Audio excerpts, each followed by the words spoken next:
South Asian association for regional corporation.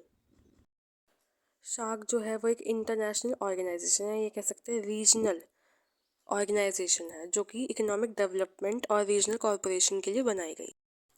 Shark जो है वो 1985 8 दिसंबर में इस्टेब्लिश हुई, ढाका जो कि बांग्लादेश की कैपिटल है वहाँ पे।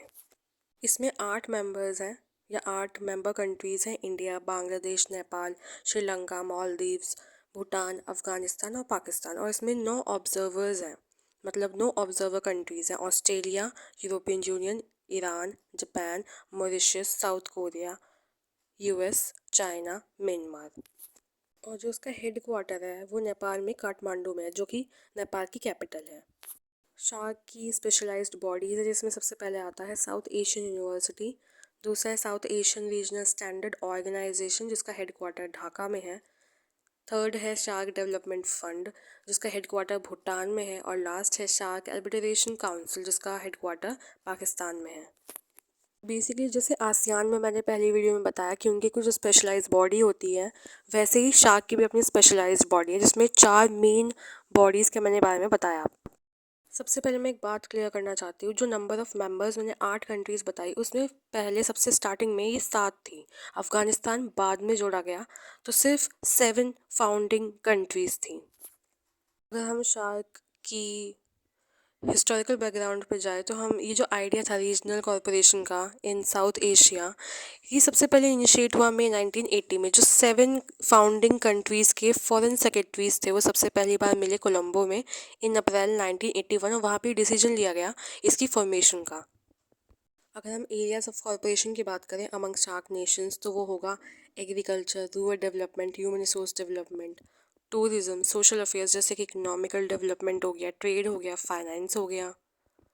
शार्क स्पेशलाइज्ड बॉडीज़ जो हैं जैसे शार्क आर्बिट्रेशन काउंसिल, सबसे पहले हम उस पर आते हैं।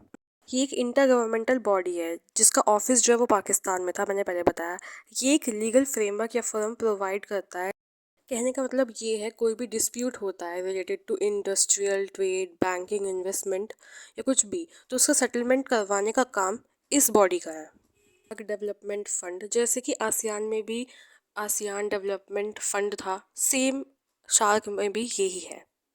तो ये भी फंड प्रोवाइड करता है जैसे कि उन प्रोजेक्ट्स में जो कि सोशल सेक्टर्स पे बेस्ड है, सोशल इशू पे, जैसे कि poverty, development etcetera. South Asian Regional Standard Organisation जो है उसका काम है कि शार्क स्टेट्स जो है, मेंबर स्टेट्स हैं, उनके साथ कोऑर्डिनेशन और कोऑपरेशन को बढ़ावा देने का काम ये बॉडी करती है। मतलब कि ट्रेड में ये फ़ायदेमंद पहुंचाती है या फिर ट्रेड में कोऑपरेशन और कोऑर्डिनेट करने का काम इस बॉडी का है। साउथ एशियन यूनिवर्सिटी एक इंटरनेशनल यूनिवर्सिटी है जो कि इंडिया में लोकेटेड है। यहाँ पे डिग्रीज और सर्टिफिकेट्स मिलते हैं जैसे कोई भी एक इंटरनेशनल कंट्री देती है अपने स्टूडेंट्स को। और ये सर्टिफिकेट्स जो हैं, जो डिग्रीज़ हैं, ये अवॉर्डेड कौन करता है? By national university.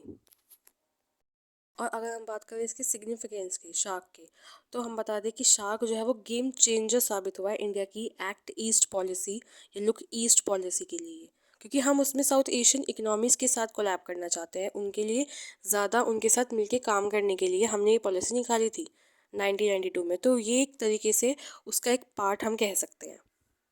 और इससे एक फ़ायदा ये हुआ कि जो नेबरिंग कंट्रीज़ हैं हमारी इंडिया के, जो बिल्कुल नेबर्स में जो आती हैं, उनके साथ एक अच्छा रिलेशन भी इससे इस्टेब्लिश होता है।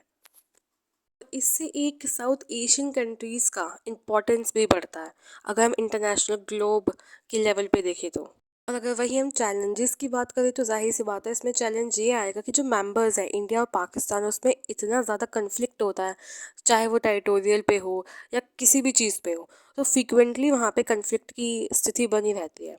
और जो इम्प्लीमेंटेशन है फ्री ट्रेड एग्रीमेंट का, वो अब तक सेटिस्फाई नहीं हो पाए उससे। और एनर्जी रिसोर्सेज जो हैं वो भी बहुत डाइवर्स्ड हैं, तो कहीं ना कहीं ये चैलेंजेस सामने आते हैं।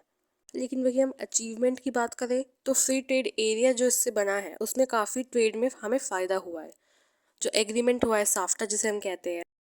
तो ये टॉपिक था शार्क। प्लीज़ इसे लाइक करें और मेरे चैनल को सब्सक्राइब करें और शेयर करें।